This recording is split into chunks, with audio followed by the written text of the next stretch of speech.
ये एक बहुत सुंदर श्लोक है जिसे भगवान अध्याय 2 में बोलते हैं। इट्स लाइक अ मोटिवेटिंग श्लोक for each one of us. भगवान क्या कहते हैं? नेहाभिक्रमनाशोऽस्ति प्रत्यवायो न विद्यते स्वल्पम अप्यस्य धर्मस्य त्रायते महतो भयात्।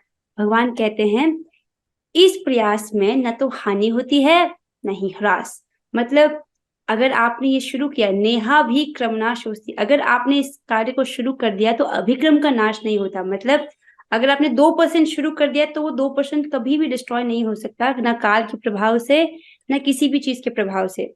लेकिन इस जगत में हम देखते हैं, मान लीजिए कोई एग्जाम क्वालिफाई करना चाहता है और उसका पासिंग मार्क्स था, मान लीजिए 60% इज द पासिंग मार्क्स, ठीक है। तो अगर उसने 59 स्कोर किया तो वो पास नहीं होगा और उसकी मेहनत क्या चली जाएगी, व्यर्थ, है ना। लेकिन इसमें ऐसा नहीं है। अगर यहाँ पे आपने इस रास्ते में थोड़ी सी भी मेहनत कर ली, वो कभी भी डिस्ट्रॉय नहीं हो सकती है। तो और क्या होगा, इसमें ना कोई हानि है, कोई लॉस भी नहीं है, अभिक्रम का नाश नहीं होता, कोई प्रत्यवायो न विद्यते, कोई उल्टा प्रभाव नहीं आता। स्वल्पम अप्यस्य धर्म से, स्वल्प मतलब होता है थोड़ा सा, थोड़ा सा भी धर्म करने से क्या होता है, त्रायते महतो भयात, बड़े बड़े भयों से आपकी रक्षा हो जाती है। राइट। आपने अगर 2% भी भक्ति की है तो बड़े बड़े भयों से आपकी रक्षा हो जाएगी, और वो 2% भक्ति जो भी आपने की है वो कोई डिस्ट्रॉय नहीं कर सकता, ना काल ना मृत्यु, कोई भी फैक्टर इस जगत का उसको डिस्ट्रॉय नहीं कर सकता। लेकिन हम अगर टेम्पररी चीजों को कमाने के पीछे चलेंगे, मतलब पैसा हो गया इस जगत में, नेम फेम हो गया, या रिश्ते नाते हो गए, ये सब टेम्पररी हैं। जैसे ही शरीर छूटेगा ये सब छूट जाएगा अपने आप। राइट। तो बुद्धिमान वो है जो अपना समय का निवेश कहाँ करे, जो शाश्वत लाभ देती है। जैसे आप गीता क्लास में आए हो तो यहाँ पर आपने जितना भी इन्वेस्ट किया है वो सील्ड हो गया हमेशा हमेशा के लिए। सो और भगवान क्या कहते हैं, दिस इज वेरी इंपॉर्टेंट। लेकिन जो इस रास्ते में चलते हैं वो क्या है, व्यवसायत्मिका बुद्धिर एकेह गुरुनंदन बहुशाखा हिनन्ताश्च बुद्धियो व्यवसाय नाम। भगवान कहते हैं कि इधर इस रास्ते पर जो चलते हैं वो प्रयोजन में दृढ़ रहते हैं, मतलब स्ट्रॉन्ग डिटर्मिनेशन, और वो फिक्स है उनको क्या करना है। इस मार्ग पर जो चलते हैं वे प्रयोजन में दृढ़ रहते हैं और उनका लक्ष्य भी एक होता है। हे कुरुनंदन, अर्जुन को कहते हैं हे कुरुनंदन, जो दृढ़ प्रतिज्ञ नहीं है, जिसका स्ट्रॉन्ग कमिटमेंट नहीं है, स्ट्रॉन्ग डिटर्मिनेशन के साथ जो नहीं जा रहा, जो दृढ़ प्रतिज्ञ नहीं है, उसकी बुद्धि अनेक शाखाओं में विभक्त रहती है। इससे हमें क्या प्रेरणा मिलती है कि हमको भी दृढ़ प्रतिज्ञ होकर इस रास्ते पर चलना चाहिए। कौन से रास्ते पर चलना चाहिए? भक्ति योग के रास्ते पर चलना चाहिए। क्योंकि आप जानते हो बाकी जो रास्ते हैं, कर्म योग हो गया, ध्यान योग हो गया, ज्ञान योग हो गया, भक्ति योग हो गया, राइट। कर्म योग, ज्ञान योग और ये जो ध्यान योग है ये सीढ़ियां जैसी हैं, लेकिन भक्ति योग लिफ्ट जैसी होती है। सबसे फास्टेस्ट तरीका होता है भक्ति योग। सो यहाँ पर हमको दृढ़ प्रतिज्ञ होना है, ठीक है। ढीलेपन से नहीं होती है भक्ति, एक स्ट्रॉन्ग कमिटमेंट चाहिए। अब देखो दो ही ऑप्शन हैं, या तो माया की सेवा कर सकते हैं, कृष्ण की सेवा करते हैं। जो माया की सेवा करते हैं उनकी बुद्धि अनेक शाखाओं में बटी रहती है, लेकिन जो कृष्ण की सेवा कर रहे हैं उनका लक्ष्य एक ही होता है। क्या लक्ष्य होता है? कृष्ण जो का प्यार। भगवान कह रहे हैं, जो प्रयोजन में दृढ़ रहते कृष्ण का हैं, प्रेम। हाँ उनका लक्ष्य भी एक होता है, वो लक्ष्य है कृष्ण कृष्ण का प्रेम। प्रेम, और जो कि जीव की एकमात्र आवश्यकता है। जैसे हमारा शरीर है, राइट। और हमारा एक सूक्ष्म शरीर है, तो दो शरीर है, और फिर जीवात्मा है। तो शरीर की आवश्यकताओं को आप जानते हो, रोटी कपड़ा मकान, बेसिक जो शरीर की आवश्यकताएं हैं। पर जो आप हो, जीवात्मा है, उसकी एक ही आवश्यकता है। जो हमको भूख लगती है वो हमारी आवश्यकता नहीं है, वो शरीर की आवश्यकता है, ठीक है। और सोना भी आत्मा का कार्य नहीं है, शरीर का कार्य है। आत्मा की एक ही आवश्यकता है, वो है प्रेम। आत्मा प्रेम देना जानती है और प्रेम लेना जानती है, बस। इसीलिए हम जगत में प्रेम पाने के लिए कुछ भी करने को तैयार रहता है व्यक्ति। इसलिए और प्रेम सबसे बड़ा धन है, और वही जीव की एकमात्र आवश्यकता है, और वो क्या है? कृष्ण प्रेम, ठीक है। हमको बनाया ही ऐसे गया है कि जब तक हमको अनलिमिटेड प्रेम नहीं मिलेगा तब तक हम चाहे कुछ भी कर ले इस जीवन में, हम असंतुष्ट ही रहेंगे। लेकिन ये अनलिमिटेड प्रेम हमको इस भौतिक, इस मटेरियल जगत में नहीं मिलेगा, क्योंकि अनलिमिटेड कुछ है ही नहीं यहाँ पर। मान लीजिए इन द बेस्ट केस ऐसे व्यक्ति भी आपको मिल गया जो आपसे बहुत प्रेम करता है, right? तो भी तो काल का विक्षेप है। एक समय के बाद वो व्यक्ति आपके जीवन से चले जाएगा, चाहे मृत्यु की वजह से, किसी भी कारण से, राइट। एक काल का तो है ही, राइट। लेकिन भगवान ऐसे हैं जो हर वक्त हमारे साथ रहते हैं, आज पहले भी थे, आज भी और हमेशा रहेंगे, और मृत्यु के बाद भी वो हमारे साथ रहेंगे, ठीक है। तो वो एक लक्ष्य क्या है जिसके बारे में भगवान बात कर रहे हैं, वो है कृष्ण प्रेम। तो जो माया में सेवा कर रहे हैं उनके तो गोल्स हर साल चेंज होते रहते हैं, right, they have so many resolutions. लेकिन जो कृष्ण की सेवा करते हैं उनका एक ही रेजोल्यूशन है कि हमको कृष्ण का प्रेम प्राप्त करना है। सिंपल है ना, लाइफ का गोल एकदम वेरी क्लियर। सारे शास्त्र यही कहते हैं कि जीवात्मा का एक ही लक्ष्य है, कृष्ण प्रेम।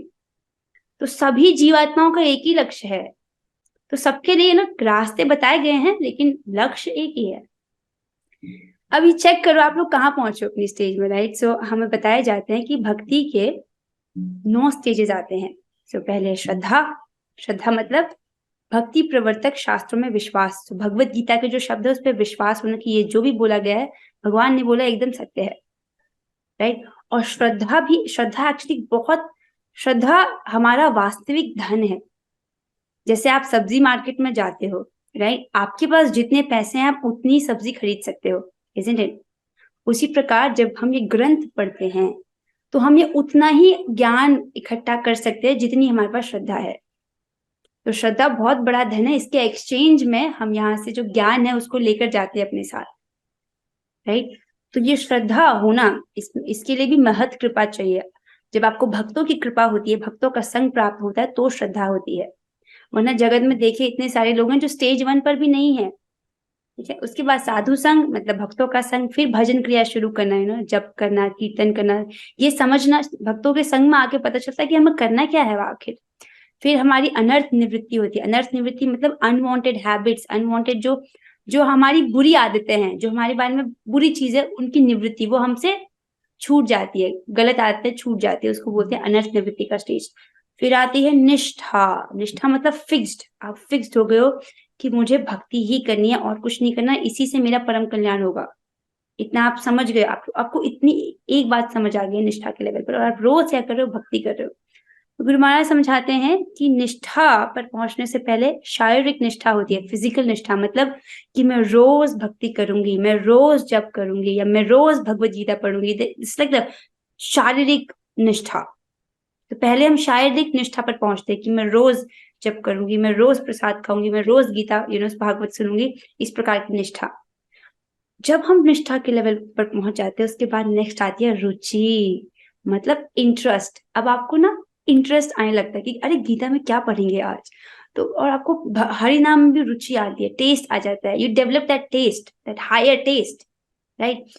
फिर क्या होता है, आसक्ति। आसक्ति मतलब attachment. Attachment to what, attachment to Krishna. और यही सब चीज का रूट कॉज है। देखिए जगत में लोग क्या करते हैं, टेम्पररी चीजों से अटैचमेंट रखते हैं। देखिए संसार में इतने सारे बच्चे हैं, लेकिन आपको चिंता इस बात की होती है कि आपके बच्चे ने खाया कि नहीं खाया। संसार में वैसे तो बहुत सारे बच्चे हैं, लेकिन आपको अपने बच्चे की चिंता रहती है, उसकी नाक बह रही है, उसको बुखार है, क्यों? क्योंकि उससे आसक्ति है, अटैचमेंट है, राइट। अपनी चीजों से अटैचमेंट है, तो आसक्ति है। लेकिन इस लेवल पर क्या होता है, हमारा जो अटैचमेंट है वो मटेरियल टेम्पररी चीजों से हट करके भगवान में हो जाता है। हमारी जो आसक्ति है वो भगवान से हो जाती है, और हमारे शायद दुख की निवृत्ति हो जाती है। क्यों? अगर कोई व्यक्ति टेम्पररी चीजों के साथ अटैचमेंट रखता है तब तो दुख इज गारंटीड। अगर कोई व्यक्ति टेम्पररी चीजों से आसक्त है, टेम्पररी चीज मतलब कुछ समय के लिए है वो, फिर वो चली जाएंगी, अगर उनमें मन लगा है तब तो दुख आएगा ही। मान लीजिए किसी को अपने शरीर से बहुत आसक्ति है कि मैं बहुत सुंदर हूं, मेरे बहुत सुंदर बाल हैं वगैरह वगैरह। एक समय तो ऐसे आएगा ना जब झुर्रियां आ जाएंगी और बाल भी झड़ने लग जाएंगे, है ना, एक समय ऐसा आएगा। अब उस वक्त पर उस व्यक्ति को बहुत दुख होगा, अरे मैं तो बूढ़ा हो रहा हूँ या मैं बूढ़ी हो रही हूँ। फॉर एग्जाम्पल एक्ट्रेसेस, उनको बहुत प्रॉब्लम होती है, वो कितना मेकअप, मतलब बहुत सारी सर्जरी वर्जरी भी करा लेते हैं just to feel good about themselves, क्योंकि बहुत आसक्ति है अपने आप से, अपने शरीर से, अपनी टेम्पररी चीजों से, राइट। तो हम जगत में क्या करता है व्यक्ति, जो टेम्पररी चीज है उनसे अटैच है, अब वो जब दूर जाएंगी तब तो दुख होगा ही, राइट। तो यहाँ पर क्या होता है, हमारी आसक्ति भगवान में हो जाती है, फिर हमको हम दुख की निवृत्ति हो जाती है हमारी, क्योंकि हम टेम्पररी चीजों से अटैच है ही नहीं, अब हम कृष्ण से अटैच हैं। फिर भाव और प्रेम का स्टेज, भाव पर आपको पता चल जाता है आपका स्वरूप क्या है। आप भगवान के साथ इन 5 रसों में से एक रसों में फिक्स रूप से आपका एक स्वरूप है, या तो शांत रस में, या दासी रस में, या साख्य रस में, या वात्सल्य रस में, या माधुरी रस में भगवान के साथ एक संबंध है। वो ऐसा कुछ नहीं कि आपको सोचना है, इट इज। कृष्ण को तो याद है, जब आप भगवान के विग्रह के सामने जाते हो, उनको प्रणाम करते हो, तो भगवान आपको उन स्वरूप, जो आपका स्वरूप है, आपको उसमें देखते हैं। भले आप उस स्वरूप को भूल गए हो, लेकिन भाव स्टेज पर आपको वो अपना स्वरूप पता चल जाता है कि आप किस रस में भगवान के साथ कनेक्टेड हैं। और फिर प्रेम, फिर आपको कृष्ण का प्रेम प्राप्त होता है। ये हमारा लक्ष्य है, इसमें हमको दृढ़ प्रतिज्ञ होना है।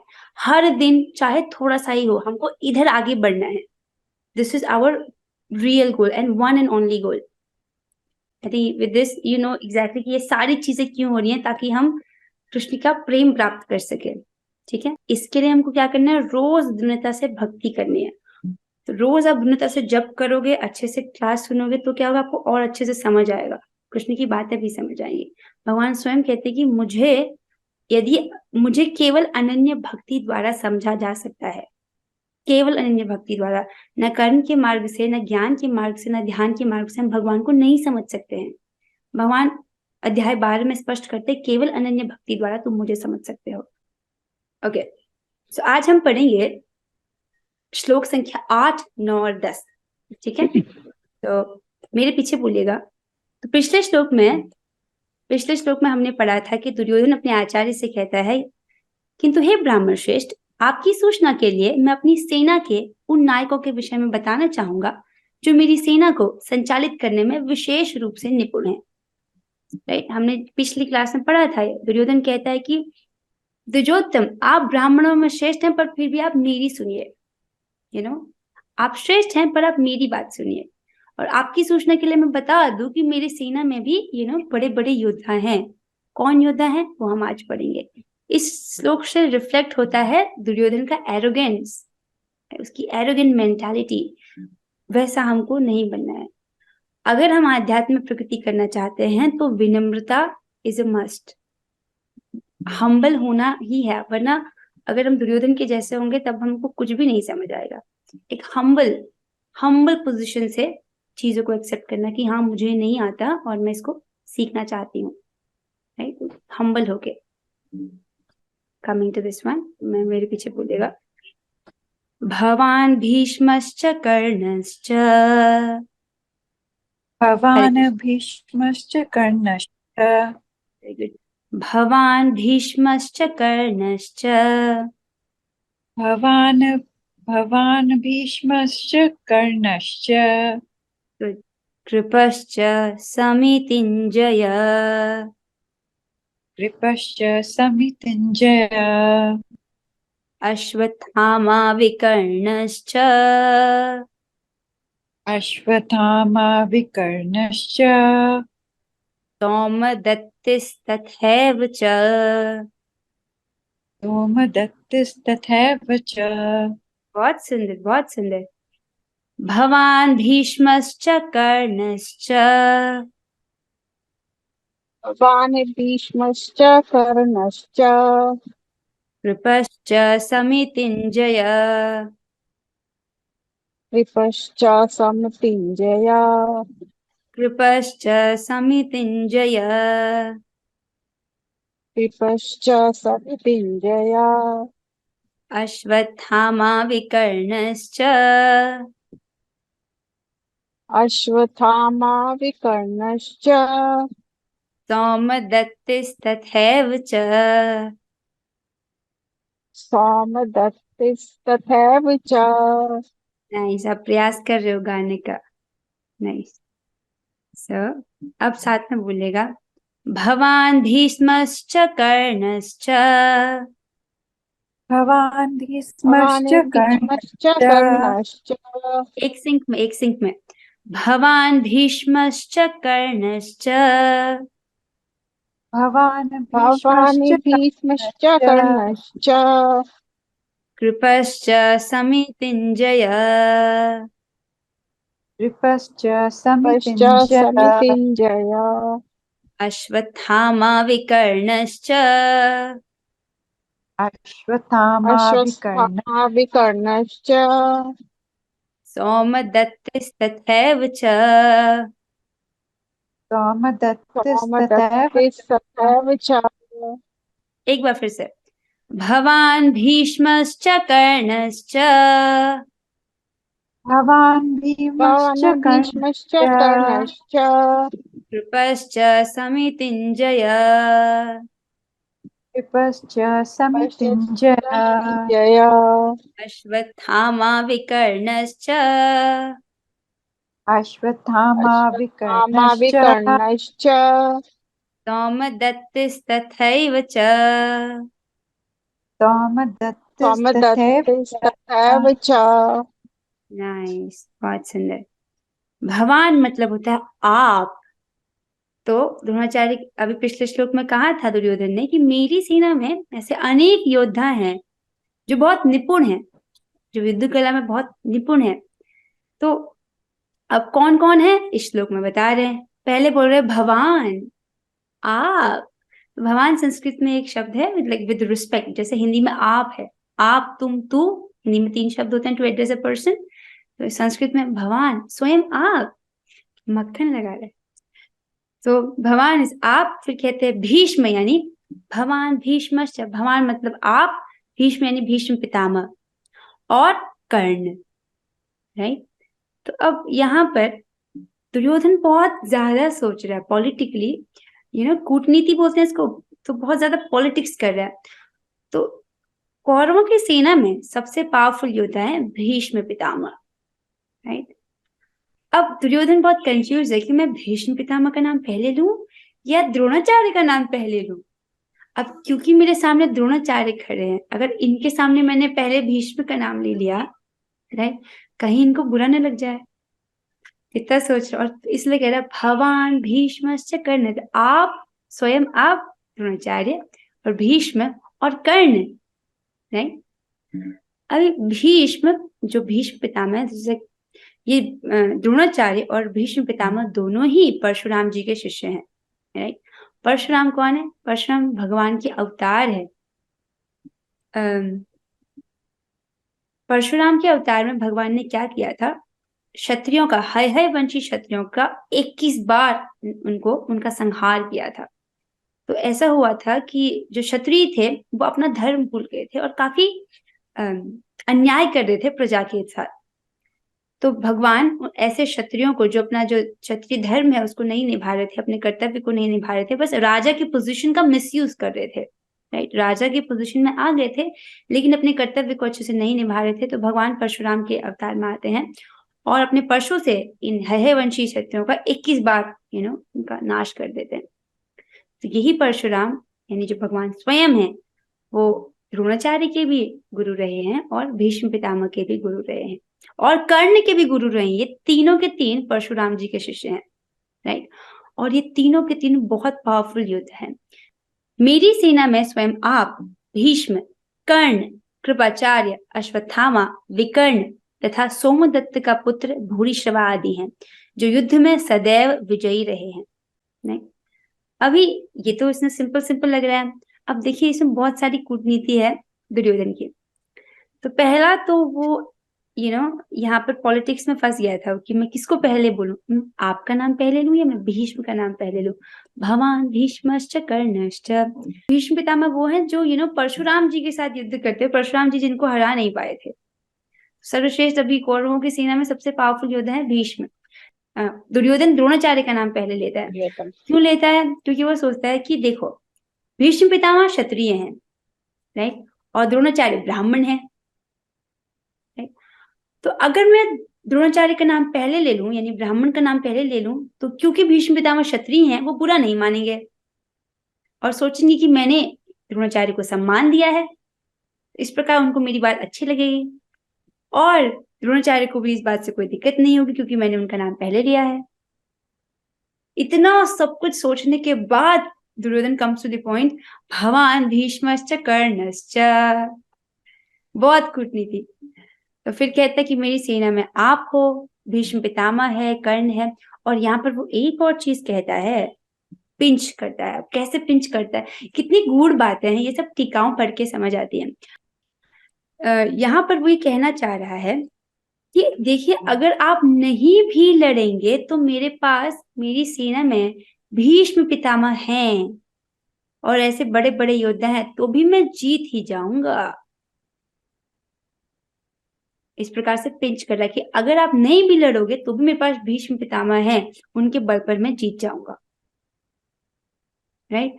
तो जो आपके ऐसे जो ईमानदार लोग होते हैं उनको इस प्रकार पिंच करते ना उनके कर्तव्य पर, तो उनको ज्यादा प्रॉब्लम होती है ना, फिर वो और अच्छे से अपनी ड्यूटी करते हैं। तो इस प्रकार ये अपने आचार्य के साथ ऐसा बिहेव कर रहा है, which is very bad behaviour. तो ये कह रहे हैं कि भीष्म, मेरी सेना में स्वयं आप, भीष्म, कर्ण, कृपाचार्य। कृपाचार्य कौन है?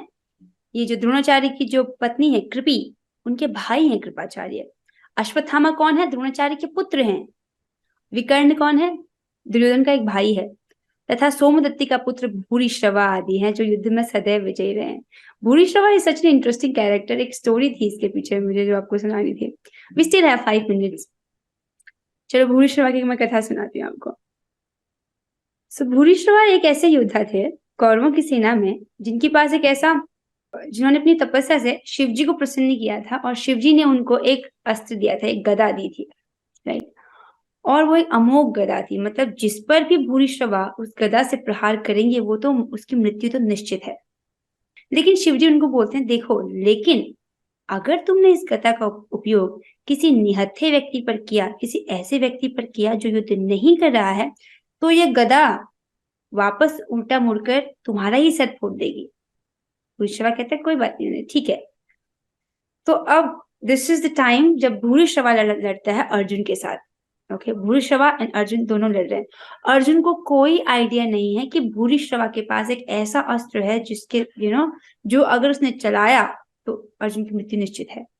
लेकिन कौन जानते हैं इस बात को? अर्जुन के प्रिय मित्र कृष्ण, वो जानते हैं। तो कृष्ण रथ चला रहे हैं और ये भूरिश्रवा है, अब वो सोच रहा है कि मैं अपनी इस अमोघ गदा से आज तो अर्जुन को यहीं पर धराशायी करता हूँ। तो अब आज कृष्ण जानते हैं इस बात को, वो तो अंतर्यामी है, सबके हृदय में परमात्मा स्वरूप में रहते हैं। तो वो रथ चला रहे हैं और कभी, अब कृष्ण रथ को इतनी कुशलता से चलाते हैं, कभी लेफ्ट ले जाते, कभी राइट ले जाते, ऐसे ऐसे करके, कभी लेफ्ट कभी राइट कभी सामने। इवन मैं वीडियो में भी इतना हिल रही हूँ ना, तो आप लोगों को लग रहा है कि लाइक थोड़ा डिस्ट्रैक्शन लगता है देखने में। सो कृष्ण बहुत अच्छे से रथ को हाँकते हैं कि जब भूरिश्रवा है ये सोचता है कि अब मैं अब मारता हूँ, अब मारता हूँ, अब मारता हूँ, इस प्रकार ये निशाना ही नहीं साध पाता। राइट।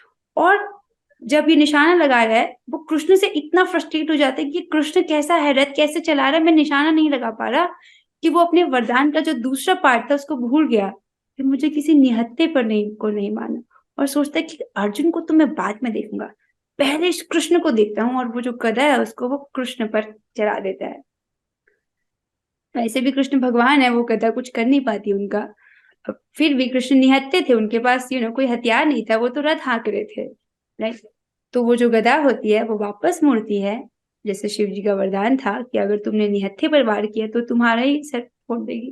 तो उस प्रकार वो गदा वापस मुड़ती है और भूरिश्रवा का ही सर फोड़ देती है। तो इस प्रकार अनेकों बार भगवान श्री कृष्ण अपने अर्जुन की रक्षा करते हैं, पांडवों की रक्षा करते हैं। सो दुर्योधन कह रहा है कि मेरी सेना में ऐसे बहुत योद्धा हैं जो सदैव विजयी रहे हैं। सो तात्पर्य पढ़ लेते हैं। दुर्योधन उन अद्वितीय युद्धवीरों का उल्लेख करता है जो सदैव विजयी होते रहे हैं। विकर्ण दुर्योधन का भाई है।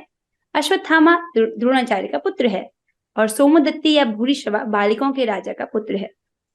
कर्ण अर्जुन का आधा भाई है क्योंकि वह कुंती के गर्भ से राजा पांडु के साथ विवाहित होने से पूर्व उत्पन्न हुआ था।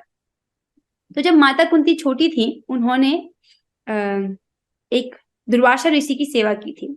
दुर्वासा ऋषि बहुत प्रसन्न हुए थे उनकी सेवा स्वभाव को देख करके, और उन्होंने कुंती माता जी को एक, जब वो बहुत छोटी थी, उनको एक वरदान दिया था, एक मंत्र दिया था। उन्होंने कहा था इस मंत्र का आप जप करोगी और आप किसी भी देवता का स्मरण करोगी तो वो देवता तुमको अपने जैसा तेजस्वी पुत्र प्रदान कर देगा, राइट। तो जस्ट टू टेस्ट इट, क्या ये मंत्र काम करता है कि नहीं, और वो तो वो अपनी चंचलता में वो टेस्ट करने के लिए क्या करती हैं, सूर्यदेव का ध्यान करती हैं। तो सूर्यदेव आते हैं और उनको वो एक पुत्र दे के चले जाते हैं। लेकिन तो अब राजकुमारी सोचते हैं कि अब मैं क्या करूं, ये लोग, ये समाज क्या सोचेगा मेरे विषय में कि मेरे पास एक बच्चा है। तो फिर वो उस बच्चे को क्या करती हैं, एक पेटी में डाल करके बहा देती हैं, गंगा नदी में बहा देती हैं। तो वही कौन है, कर्ण है, राइट। तो वो अर्जुन के आधा भाई हैं और कृपाचार्य की जुड़वा बहन द्रोणाचार्य को ब्याही थी। तो एक तरह से जो दुर्योधन है वो केवल द्रोणाचार्य के संबंधियों को बता रहा है, देखो आपका जो आपका पुत्र है, कृपाचार्य आपके संबंधी हैं, इस प्रकार से वो बता रहे हैं। पॉलिटिक्स में बहुत तेज है। आज तो हम 1.8 ही कर पाए, अगली क्लास में हम 1.9 डिस्कस करेंगे। तो श्रीमद् भगवद गीता की जय, श्री प्रभुपाद की जय। All glory to Shri Guru Ganga. Hare Krishna.